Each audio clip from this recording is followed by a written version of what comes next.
So it's time for another video on the channel, and this is a type of video that I've wanted to do for a long time coming now, since I started vlogging Wrexham, and it's to speak about what is the best type of squad that Wrexham have, the best starting 11. You know, going from back when Wrexham had like the likes of Nicky Deverdix and Matthias Pogba, contrasting to now where you've got the likes of Tom O'Connor and Paul Mullen. Wrexham have gone really far in terms of the squad. Now, if you are new to the channel, make sure you like, subscribe and tap that bell for more notifications. We will be going through the options position by position and selecting the best 11 that I think that obviously Wrexham have in the 22-23 season. Now, everyone's got their own opinions, so if you do disagree with me, let me know in the comments section down below. But yeah, this is the Wrexham AFC best 11, in my opinion anyway, for the 2022-23 season. So for the goalkeeping position, we do have 4 options: Rory Watson, Kai Calderbank-Park, Mark Howard and Rob Lainton. Now straight away, I'm going to take away half of the options in Rory Watson and Kai Calderbank-Park, which leaves me with 2, Mark Howard and Rob Lainton. Now let's start off with Mark Howard. He's featured in the majority of the games this season. Now for me, he's made some great saves. I think what does him a lot where people say Mark Howard out is his reactions, the amount of time it takes him to get down to the ball at times, his kicking as well. You know, seeing it in games on Tuesday night at the racecourse ground, especially, where you'll just hoof it up the pitch and it goes to nobody, and I think that's what people get on his back for at times as well.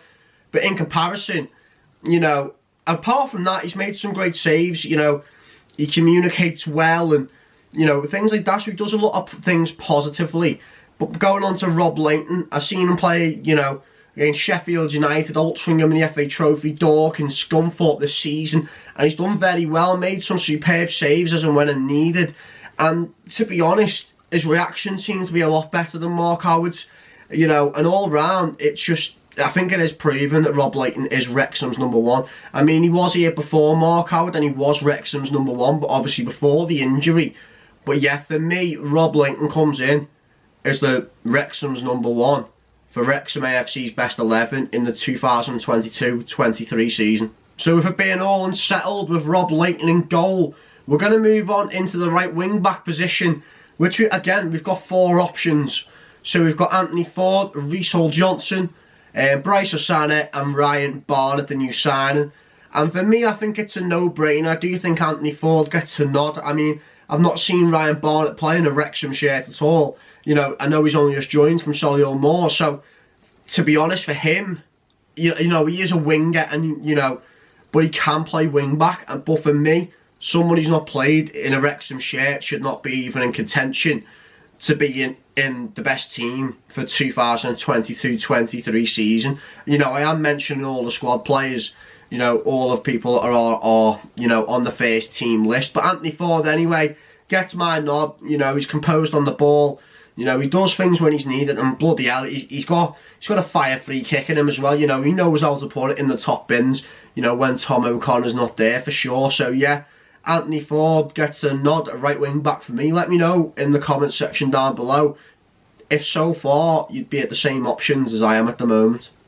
So for the centre-half option, and before we do go into that, I know I've not spoken about Bryce Osana and Reece Hall-Johnson. I think Bryce Osana on his day is brilliant, and I think Reece Hall-Johnson as well. I think he, to be honest, he looks set to leave the club, so they both can't really get a sniff when Anthony Ford's there anyway.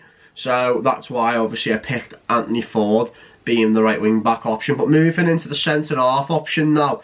Now, we've got a few people who we're going to disregard straight away. So, Aaron James, Ryan Austin, Scott Butler, Harry Lennon. We're going to just move them out the way. For me, Harry Lennon, you know, the fans boo him after 75 minutes. There's no point including him in a Wrexham's best 11 when, in my eyes, for this season, he's not been there, apart from the Sheffield United game, where, to be honest, he looked phenomenal. So, it leaves us with Aaron Hayden, Ben Tozer, Max Cloworth, Jordan Tunnicliffe and Owen O'Connell.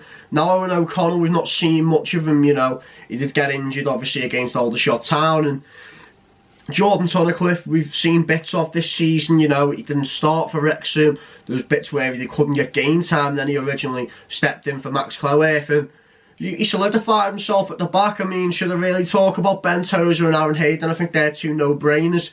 I think Aaron Hayden makes the cut, Ben Tozer makes the cut, so there's two at the back three already. But I am going to give the third spot to Jordan Tunnicliffe. I think when he's there, the back three just solidifies itself, and I've not seen a back three with Aaron Hayden, Ben Tozer and Owen O'Connell as of yet, so it'll be something to see if Owen O'Connell does make the cut in that back three and what that back three would be like, and maybe it might just change my mind. But yeah, back three options, I'm going to go for Aaron Hayden, Ben Tozer and Jordan Tunnicliffe. Let me know on, your thoughts on that in the comments section down below. But now it's time to move on into the left wing back options. So for the left wing back options now, we've got Callum McFadzean, Jacob Mendy, Dan Davis and Liam McAlinden. Now people would say to me, Jebbo, but you can include Liam McAlinden on the right.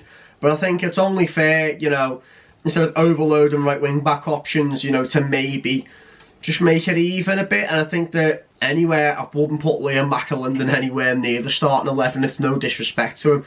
He doesn't get played in his position anyway, and when he does get played, he's good going forward. Well, he's alright going forward, but defending wise, he just gets rinsed week in, week out, and when he does play, that is, and it's not really fair to put him in a position that he doesn't play. So Dan Davis and Liam McAlinden we're going to disregard straight away, and we're going to look at Callum McFadzean and Jacob Mendy. Now McFadzean we're going to talk about a little bit, because McFadzean, if he was a left back, right, because I've had this statement and said, not the statement, but I've had this debate with people before, and I said, listen, like, Wrexham play a 3-5-2 or a 3-4-1-2 or whatever you want to call it.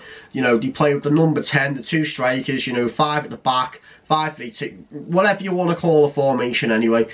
If the formation was a 4 at the back, and I'm going to be brutally honest with you, Callum McFadzean would fit in so well because he's good at defending. He's not good at going forward, and that's where, in my eyes, which is partially due to the reason that Callum McFadzean wouldn't fit in, for me anyway. I think it's Jacob Mendy gets the spot because he's good at going forward, he's good at defending. He does what a left wing back should do, whereas McFadzean is more of a left back, he's not a wing back, if that makes sense. But yeah, Jacob Mendy gets my pick. Is there really much to say about him? When he's fit, he's explosive, he's good on the ball, things like that, and he does what's required of a wing back as well, so that's why Jacob Mendy gets the nod for me over Callum McFadzean. But yeah, now it's time to move on into the two central midfielders in this formation. So for the option of the two central midfielders now, I've split it into central midfielders and then obviously attacking midfielders, so that's why Elliot Lee's not on this list for the central midfielders. So the options are Luke Young, Tom O'Connor, James Jones, Andy Cannon and Will Mountfield. Now, Will Mountfield we're just going to disregard straight away in my eyes. So it leaves us with Luke Young, James Jones, Tom O'Connor and Andy Cannon. Now, I'm going to also disregard Andy Cannon from this selection because I've not seen enough of him to make that judgment just yet anyway. I think, when he was at Stockport, when he played for Stockport, he was great. I've seen glimpses of him at the racecourse and against Sheffield United. He's looked brilliant. He's looked okay. Fits in alright. But for me, it's going to be Luke Young and Tom O'Connor. I just feel like for them two to be next to each other side by side. Now, hear me out here. You've got Tom O'Connor, who's the aggressor. Luke Young can be aggressive as well. He does pick up yellow cards, it shows.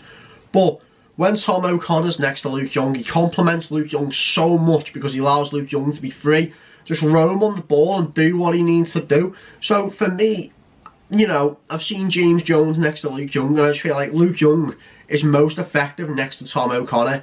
And plus as well, Tom O'Connor can bang in a free kick or two as well, which is always brilliant to see. And they just bounce off each other so well. And when both of them, when Tom O'Connor's fit, it works like an absolute glove. He's settled in this season before the injury, and he's better in centre mid than he is centre half, and I'll tell you guys that for free. So for me, the central midfield options is Luke Young and Tom O'Connor. Now, yeah, I mentioned as well the central midfield bracket, which means we're going to be moving on into the attacking midfield bracket and speak about the three options in a bit of depth. So there's three central attacking midfield options to slot in as that number 10. Elliot Lee, Jordan Davis, Kai Evans. Now Kai Evans, again, we're going to push to the side because he's not featured much at all. You know, you could include Kai Evans as a striker because you've seen him come on. I think it was in the FA Cup up front, you know. But yeah, I've gone off the website. Attacking midfielder was his description, so we've gone for that. So, Elliot Lee, Jordan Davis. Now, it's crunch time because Jordan Davis, on his day, he's phenomenal. And would he slot into 99% of the National League sides? Of course he would, but I think Football League experience from Elliot Lee and the class that Elliot Lee's shown since he's joined the club, I think that for me, you know, the work rate's next to none from Elliot Lee. Don't get me wrong though, it's a hard toss-up between the two because Jordan Davis as well, he's phenomenal. Wrexham have got two phenomenal players in my eyes. They both should be starting. But I wouldn't ideally push Jordan Davis back to central midfield because he's better as a number 10 and it's where he picks up his assists and obviously his goals and things like that. But Elliot Lee is Elliot Lee at the end of the day. He's got Football League experience. Sometimes he tries to do too much on the ball, but apart from that, you know, it's really just a touch of class from Elliot Lee. He knows the ball to pick out. You know, he can even bang in screamers himself. So yeah, for me, going into that number 10 position is none other than Elliot Lee. So for the last two options, which are the strikers, we've got two selections to make, and these are our options. We've got Dan Jones, Jake Bickerstaff, Sam Dalby, Ollie Palmer and Paul Mullen. Now, we're going to take Dan Jones away from the situation because I've not seen him play, so I can't comment on the kid, but I know he's a youngster, so he's not going to be anywhere near the team. But I do have words about the rest of them.